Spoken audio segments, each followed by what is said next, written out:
So the first presentation I'm going to do is about the change management, and it's about chapter 2, 3, and 4, as I saw in the course.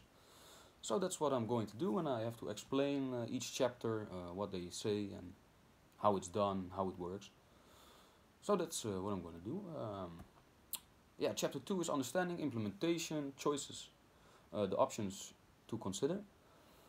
And we see the change kaleidoscope. I think that's a really important graphic. You see power, time, scope, preservation, diversity, capability, capacity, readiness, and power. That are categories that matter. But when I read the book, that will be chapter 3. But on this chapter, we will focus on the design choices. If you want to change something, you want to get from A to B, but there are a lot of questions you can ask how to come there. With whom. So there are six. There are six choices you can make, and the first of them is the change of path, and that is really what I understand out of the book. It is the most important question because yes, it's really big change, and which path you will follow. So they have a little graphic that explains the change of path. It's a square with 4 blocks, and on the left is the nature of the change. On top they have the end result, and we begin in the right block, upper block.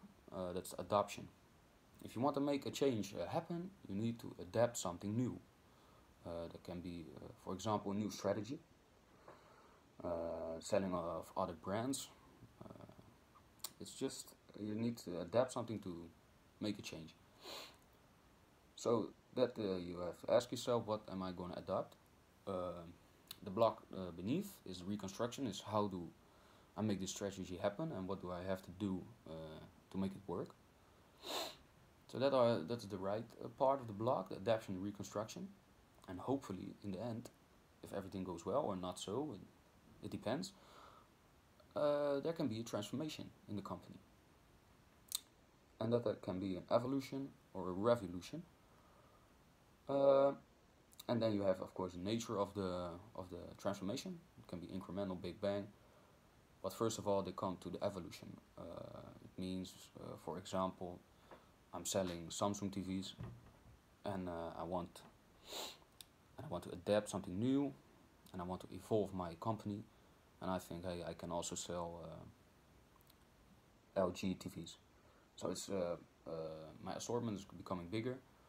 I think that it will change my turnover.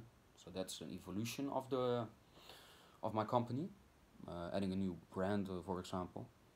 But a revolution is a lot bigger. A revolution is, for example, the example that I just mentioned is I just started selling Samsung TVs, and I want to change my strategy, and after adaptation and reconstruction, it turns out that I can sell laptops. That is very interesting, and that there's a big demand for it. So I expand my assortment in different ways, not the same category, but different categories. So I change really my core business from selling televisions only to selling televisions and computers slash laptops. So that is what I think is a revolution. Evolution is also good, but it's less bigger than a revolution. So that's are typically the types of change. And then let's move forward to the other questions, the change questions. The next one is the change of start point. The change of start point, it is important to see where you have to start. Before making big changes, you have to stand with both feet on the ground, and let's see from where we start. And then they have 3 different approaches in the book of the start point, and then this one is the top-down change. And what they mean with the top-down change is that the top management or their representatives are responsible for the change. but it's not always that a little group of people is it. They can collaborate with the top executives, but it's not with, for example, the employees or something like that. So it's really the top management and their representatives. That's the top-down change. Then you can also choose for the bottom-up change. That is quite the opposite of the top-down change, because you will put the responsibility in the hands of the employees, so they can work together on it and fix the problem and start over there. So you have the top and the employees. That's a bit the difference between these two. And then the third one, the last one, is the pockets of good practice. They say it's less known, but that is you put the responsibility in one department of the company, for example, the human resource department, and it can be in one individual, or you can take the whole department. It's just it's just whatever they wish. So you have the top, the employees, or a complete department. That is what they choose between. So that's really the start point from who takes responsibility for making a change. So that was the start point. Then the next question is the change of style.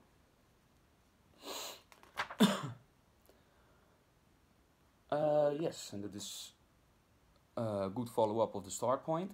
The style that's going to be used for making the change, adaptation of the change, the reconstruction of the change. And they got different styles. They got in the book, they got 5 styles. The first one is education and delegation. The education and delegation use small group briefings to discuss things with people and explain things to them. Okay, so that is a small group where you can have contact with and to discuss things with. Then the second style is the collaboration. That is really that the whole company is collaborating with each other.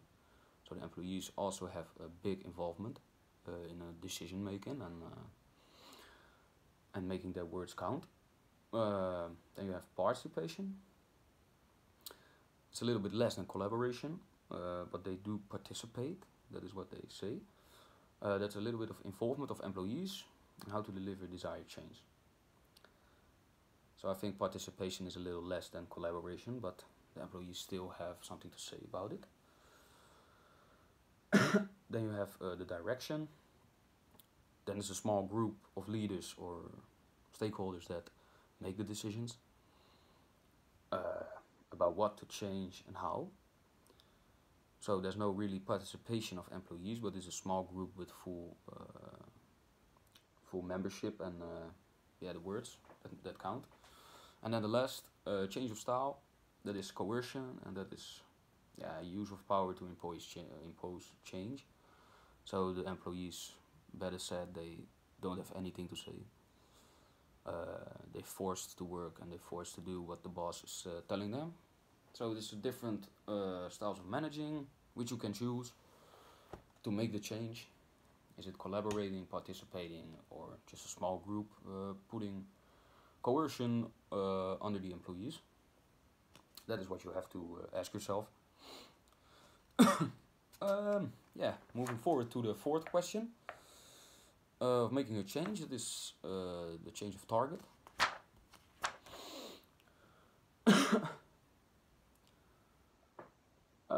Yes, it's important to estimate the target you want to reach with the change. So they have, you can tell,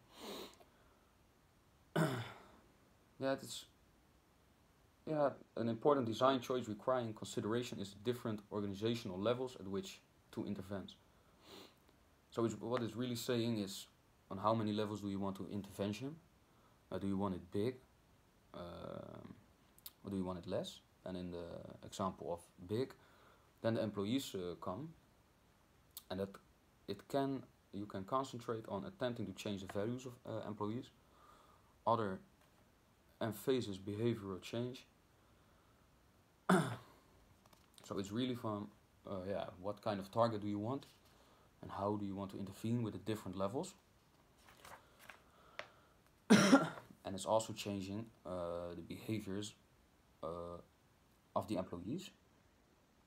They say if you change the behavior, you can change the values of it.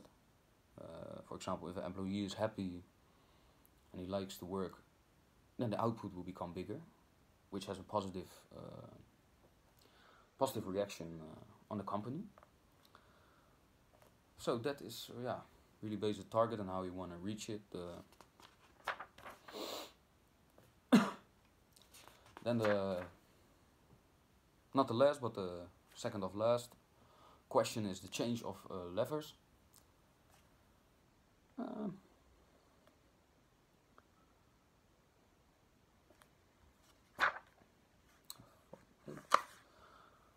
One of the issues facing the levers and interventions to use. The change of levers is this. It is kind of the systems you use in the corporation that are all connected with each other. So how more systems you use, how more difficult it will be. And they also speak of a domino change effect. For example, with my own company, I have back office Magento, and I have to make the products in there. And if I make a configurable product, I can sell it with Google Shopping. But if I don't make a configurable product, then I cannot sell it at Google Shopping, a different system. So I think that is what they mean with the domino change effect. If one system is down or not functioning right, it has effect on other systems. So that's really the change of levels and how difficult are the subsystems. They give, for example, car engine. It's also a clear example. If the engine doesn't work, the whole car doesn't start. So that is really the change of levers. That's how difficult the systems are. And then as last, they have the change of roles. This, for example, it can be one person, the heroic figure they speak about, but they see the last time it's not so trustworthy anymore. It's really complex. So they can choose for it. They can choose for one hero that make the change, or a small group. But that's certainly these days not the way it goes. But it is very important to make a good change, to have a good and clear role system. This department does this, you are doing that. It's very clear and transparent. So to make in effort to make a good change, you have to make a good system with roles.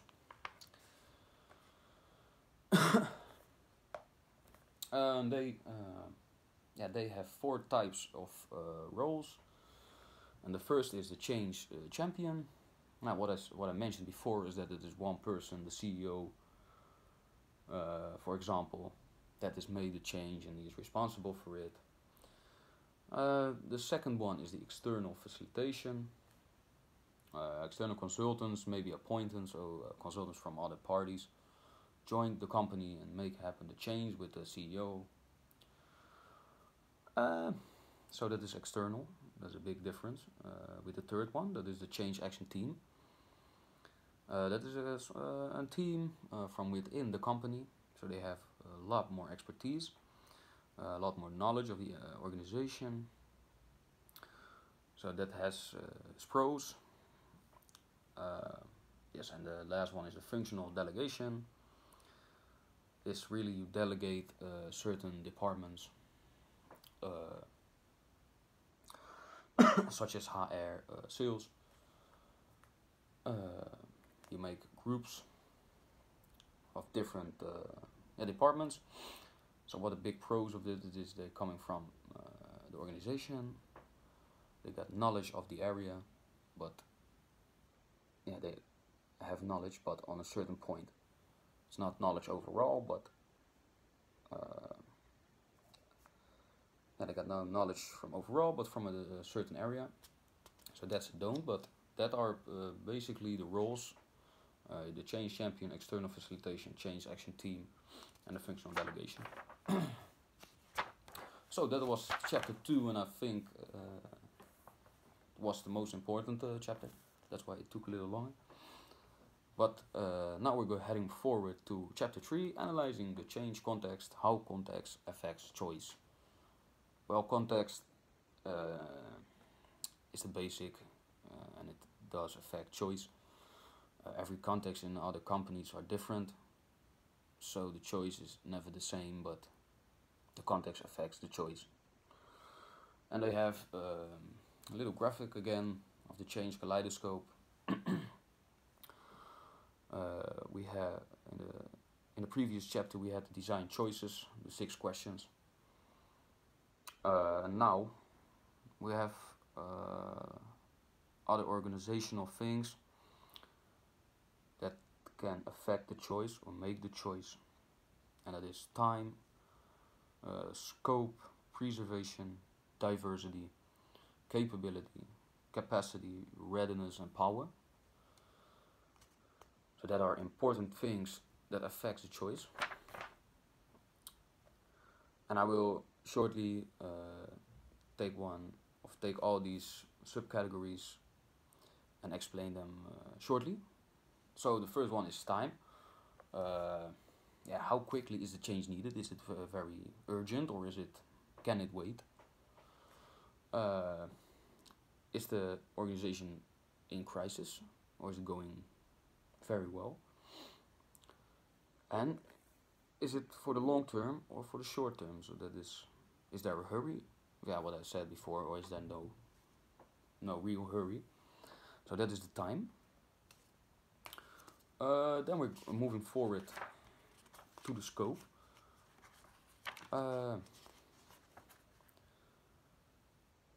They're saying here how much change, and they can separate it from breadth and depth.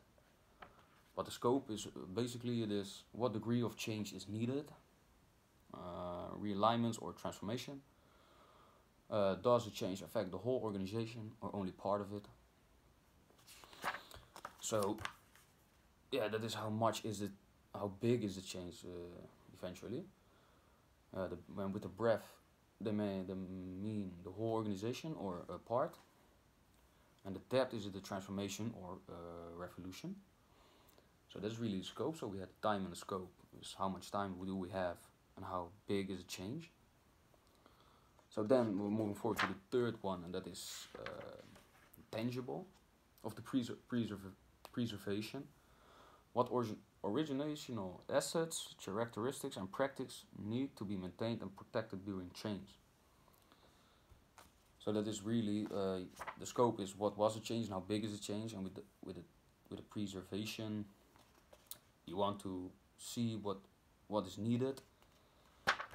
What do we have to do to make this happen?